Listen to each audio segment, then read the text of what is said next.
নমস্কার, শ্রাবণীস কিচেন থেকে আমি শ্রাবণী আবার এসে গেছি তোমাদের কাছে নতুন একটা রেসিপি নিয়ে। আজকের রেসিপির নাম হচ্ছে খোয়া চিংড়ি বা খোয়া প্রন। যারা আমার চ্যানেলটিকে সাবস্ক্রাইব করেছো তাদের অসংখ্য ধন্যবাদ ও অপরন্ত ভালোবাসা জানাই। আর আমার চ্যানেলটিকে পুরো দেখার পর লাইক ও কমেন্টস করবে, টেনে টেনে একদমই দেখবে না। আর আমার আরেকটা চ্যানেল আছে শ্রাবণীস প্যাশন, যারা গান ভালোবাসো তাদের জন্য বলছি, ডিসক্রিপশন বক্সে লিঙ্ক দেওয়া থাকবে, ওখান থেকে তোমরা দেখে নিয়ে ওই আমার শ্রাবণীস প্যাশন চ্যানেলে জয়েন করো, তাহলে ওখানে তোমাদের সঙ্গে দেখা হবে। তাহলে চলো আজকে দেখে নিই খোয়া চিংড়ি বা খোয়া প্রন করতে কি কি লাগছে। এসো। খোয়া চিংড়ি বা খোয়া প্রন করতে আমার লাগছে, এখানে নিয়েছি চিংড়ি মাছ আমি 6টা নিয়েছি, আর নিয়েছি এখানে একটা পেস্ট হবে, একটা বড় পেঁয়াজ তাকে কিউব করে কেটে নিয়েছি, 9টা রসুন নিয়েছি কোয়া, আর নিয়েছি একটা কাঁচা লঙ্কা, আর এখানে নিয়েছি 1 চামচ পোস্ত, আর 1 টেবিল স্পুন নিয়েছি ডেসিকেটেড কোকোনাট। এটাকে এই দুটোকে নিয়ে পেস্ট তৈরি করব।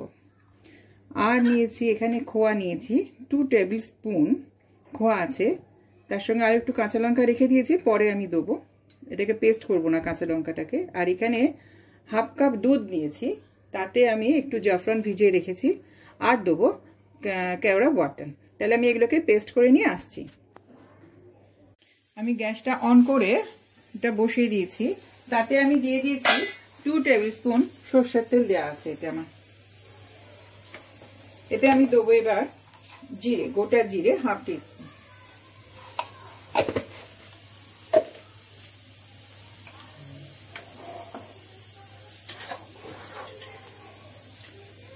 জিরেটা ভাজা ভাজা হয়ে গেছে।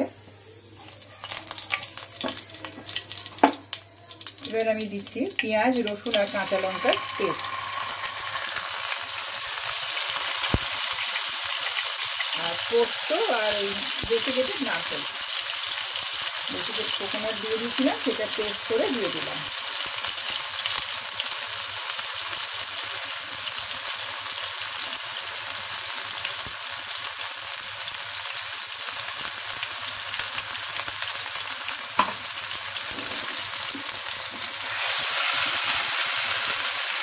একটু কষা হবে,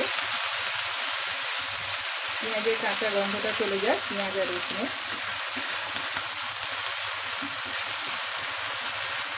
রেসিপিটা খুব টেস্টি, খুব টেস্টি, অবশ্যই আপনারা তোমরা করবে এবং আমাকে জানাবে কেমন লাগলো।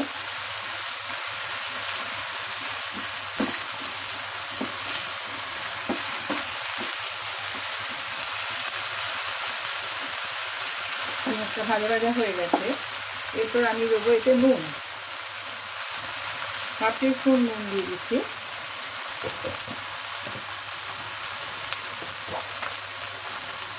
1/4 স্পুন দিচ্ছি হলুদ গুঁড়ো,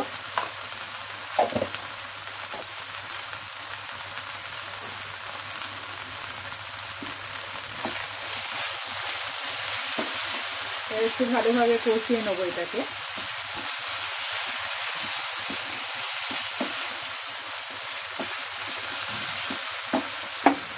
এরপর দিচ্ছি এতে চিনি, হাফ টিস্পুন চিনি,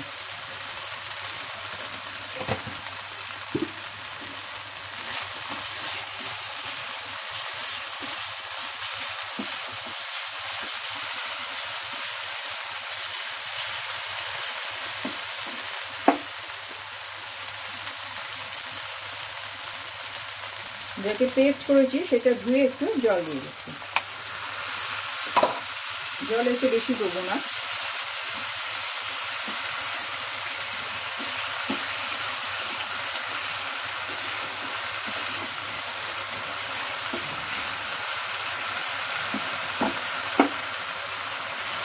এবার দিয়ে দিচ্ছি দুধটা, দুধ আর জাফরান ভিজিয়ে রেখেছিলাম সেটা দিয়ে দিচ্ছি।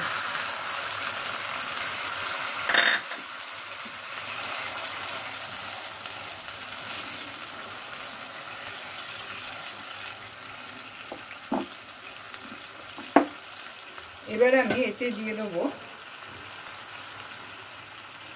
আঁচটা একটু কমিয়ে দিলাম, এতে আমি দিয়ে দেবো এই চিংড়ি মাছগুলো। আর এই চিংড়ি মাছগুলোকে আমি 1 ঘন্টা ম্যারিনেট করে রেখে দিয়েছিলাম, আমি কিন্তু আলাদা করে ফ্রাই করব না। আর এতে দিয়েছিলাম নুন, হলুদ ভিনিগার আর একটু গুঁড়ো লঙ্কা দিয়ে 1 ঘন্টা ম্যারিনেট করে রেখে দিয়েছি। আর এই চিংড়ি মাছগুলোকে সোজা রাখার জন্য আমি একটা করে টুথপিক এতে গুঁজে দিয়েছি। এবার আমি এই ঝোলের মধ্যে চিংড়ি মাছগুলো দিয়ে দেবো। একটা একটা করে চিংড়ি মাছ আমি দিয়ে দিচ্ছি এতে।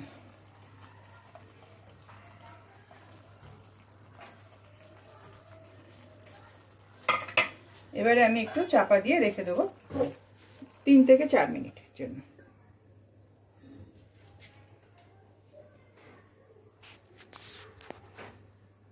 এবারে আমি চাপাটা খুলছি। এর মধ্যে এবার আমি দেবো কাঁচা লঙ্কাগুলো দিয়ে দেবো আর দেবো খোয়াটা, কিছুটা খোয়া এখানে দেবো আর কিছুটা গার্নিশের সঙ্গে দিয়ে দেবো। খুবই সুন্দর গন্ধ ছাড়ছে, রংটাও খুব সুন্দর হয়েছে। অবশ্যই তোমরা করবে এই ডিশটা, অবশ্যই তোমরা করবে, করে আমাকে জানাবে কিন্তু কেমন লাগলো তোমাদের। আর দিচ্ছি কেওড়ার জল, 1/2 টিস্পুন দিচ্ছি কেওড়ার জল।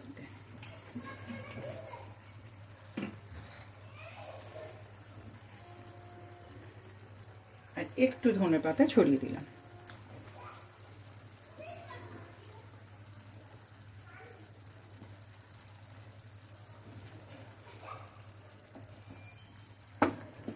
আমি 2 মিনিট পর আসছি, আমি চাপা দিচ্ছি 2 মিনিটের জন্য।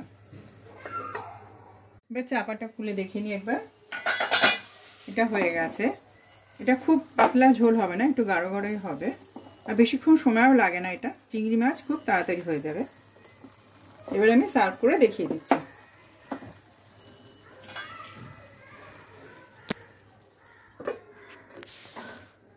খোয়া প্রন বা খোয়া চিংড়ি আমি রেডি হয়ে গেছে, আমি সার্ভ করে দেখিয়ে দিলাম। এবার একটুখানি গার্নিশ করে দিচ্ছি। গার্নিশটা যে যেমনভাবে পারবেন সাজিয়ে দেওয়া, যার যেমন ইচ্ছা।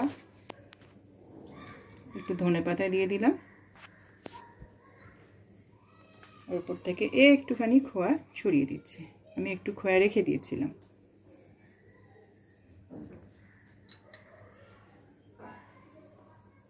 খুব টেস্টি, অবশ্যই তোমরা করবে, করে আমায় কিন্তু জানাবে কেমন লাগলো।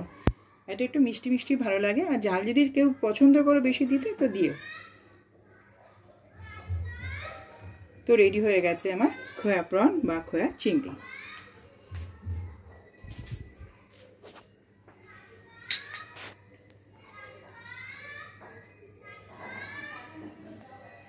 আমার এই রেসিপিটা যদি তোমাদের ভালো লাগে তাহলে অবশ্যই আমার সঙ্গে থাকবে, তার সঙ্গে পাশে থাকা বেল আইকনটা কিন্তু প্রেস করে দেবে, আর অল বাটনটাও ক্লিক করে রেখে দেবে। যখন আমার নতুন ভিডিও দেবো তার নোটিফিকেশান তোমাদের সবার আগে তোমাদের কাছে পৌঁছে যাবে। আর তার সঙ্গে লাইক, শেয়ার, কমেন্টস ও সাবস্ক্রাইব করতে কিন্তু একদম ভুলবে না। তাহলে আজ এখানেই শেষ করছি, আবার একটা নতুন ভিডিও নিয়ে আসবো। তোমরা সবাই খুব ভালো থেকো। নমস্কার।